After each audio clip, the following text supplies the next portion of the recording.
ഏവർക്കും കലാരവത്തിൻ്റെ ഹൃദയം നിറഞ്ഞ ഓണാശംസകൾ. ഞങ്ങളുടെ അവിടേക്കൊക്കെ ഓണത്തിന് കർക്കിടകത്തിലെ തുടങ്ങും. ഞങ്ങൾക്ക് അതെ കർക്കിടക മാസത്തിൽ തിരുവോണം മുതൽ പൂടാൻ തുടങ്ങും. അതെ മുറ്റത്ത് മെഴുകിയിട്ട് പൂവില്ല. അതെ. പിന്നെ അത്തം മുതല് മാതേര് വെക്കും. അത്തത്തിന് 3 എണ്ണം. പിന്നെ മൂലത്തിനാ മാറുക. മൂലം വരെയും 3 എണ്ണം അല്ലേ? പിന്നെ 5 എണ്ണം ആവും മൂലത്തിന്റെ. അതെ അതെ. അങ്ങനെ പിന്നെ എനിക്ക് എത്ര ഒന്നും ഓർമ്മ വരുന്നില്ല. പിന്നെ എന്താ വെച്ചാൽ ഈ മാതേവരികളൊക്കെ ഓരോ ദിവസത്തെയൊന്നും കളയില്ല. ഇല്ല ഇല്ല. എവിടെയെങ്കിലും ഒരു സ്ഥലത്ത് കാവൽക്കാരെ പോലെ ഇങ്ങനെ സൈഡിൽ വെക്കില്ലേ? അത് ആദ്യം സൂക്ഷിച്ചു വെക്കുമ്പോ അത് കഴിഞ്ഞ് ഓണത്തിന്റെ അന്ന് തൃക്കാക്കരപ്പനെ വെച്ച് കഴിഞ്ഞാല് അപ്പൊ ഞങ്ങൾക്ക് നടുമിറ്റത്താണ് തൃക്കാക്കരപ്പനെ വെച്ചത്.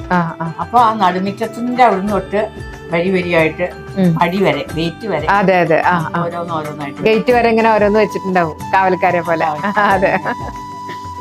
അണിഞ്ഞ് നല്ല ഭംഗിയായിട്ട് തുളസിപ്പൂവും ചെമ്പരത്തിപ്പൂവും നല്ല അതെ അതെ നിറച്ച് പൂക്കളൊക്കെ ഇട്ട് നല്ല ഭംഗിയായിട്ട് അണിഞ്ഞു വെക്കും. അത് കഴിഞ്ഞാലും ഓണം കഴിയില്ലല്ലോ. ആയില്യം മകം വരല്ലേ? അതുവരെ ഈ പൂവ് ഇടണം. ഈ മാതേരി എടുക്കുവോ?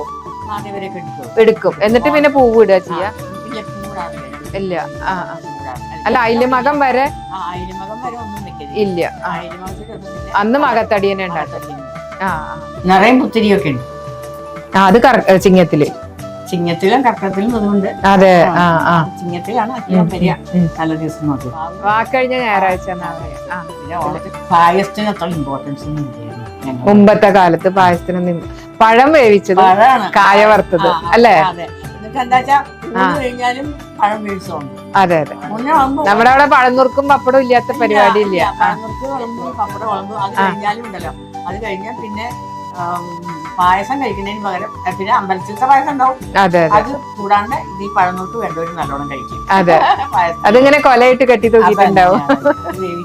രാവിലെ നീറ്റാ പഴന്നൂർക്ക് വേവിക്കലാണ് ആദ്യത്തെ പണി. അത് ഇത് കഴിയണ വരെ ഉണ്ടാവും. ഓണം കഴിയോളം പഴം ഉണ്ടാവും, പപ്പടവും. അതെ അതെ. കായ വറുത്തതും ഉണ്ടാവും. കായൊക്കെ അന്ന് നമ്മൾ തന്നെ വറുക്കണല്ലോ വീട്ടിൽ തന്നെ. എല്ലാം ശർക്കരപ്പേരി. അതെ അതെ. അപ്പൊ അവരൊക്കെ കൊണ്ടുവരും. ഓണത്തിന് കായയും പഴം ഒക്കെ അല്ലേ കൊണ്ടുവരും. അതെ അതെ അതെ.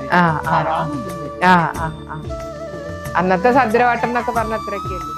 എത്ര പറഞ്ഞാലും മതി വരാത്ത ഓണനാളുകളിലൂടെ രുക്മിണിയെടുത്ത് പിന്നെയും സംസാരിച്ചു കൊണ്ടേയിരുന്നു.